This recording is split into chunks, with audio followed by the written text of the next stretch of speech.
தமிழகத்தில் பதிவான தபால் வாக்குகள் குறித்து தேர்தல் ஆணையம் வெளியிட்டுள்ள தகவல்களில் முரண்பாடுகள் உள்ளதாக கூறப்படுகிறது.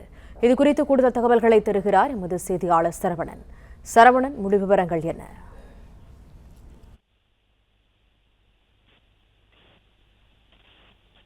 நடந்து முடிந்த தமிழக சட்டமன்ற தேர்தலுக்கான வாக்குப்பதிவுல எவ்வளவு தபால் வாக்குகள் பதிவு செய்யப்பட்டது என்பது தொடர்பாக ஒரு அறிக்கையை தேர்தல் ஆணையம் வெளியிட்டிருக்கிறது.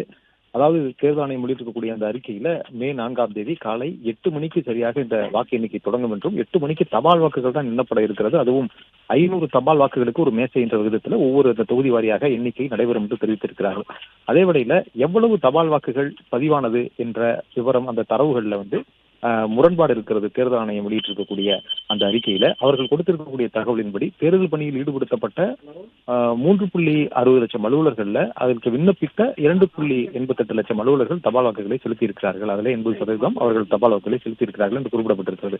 அதே போல தேர்தல் பணிக்காக பிற பணிகள், காவல்துறை, இந்த SST என்று சொல்லக்கூடிய தேர்தல் கண்காணிப்பு குழு போன்ற அலுவலர்கள் இவர்கள் 3.36 லட்சம் பேர் தபால் வாக்குகளை பதிவு செய்திருக்கிறார்கள். அது மட்டும் இல்லாமல் இந்த 12D விண்ணப்பம் என்று சொல்வார்கள், அதன்படி 85 வயதிற்கு மேற்பட்ட முதியவர்கள் மற்றும் மாற்றுத்திறனாளிகள் என அந்த தபால் வாக்கு மட்டுமே 1.73 லட்சம் தபால் வாக்குகள்.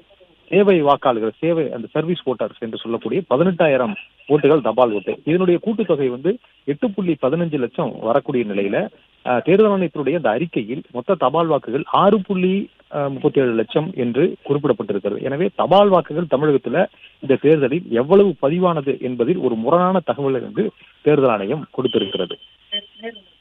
பிளே ஸ்டோர் மற்றும் ஆப் ஸ்டோரில் இருந்து பாலிமர் செயலியை QR கோடு மூலம் பதிவிறக்கம் செய்யுங்கள். செய்திகளை உடனுக்குடன் பெறுங்கள்.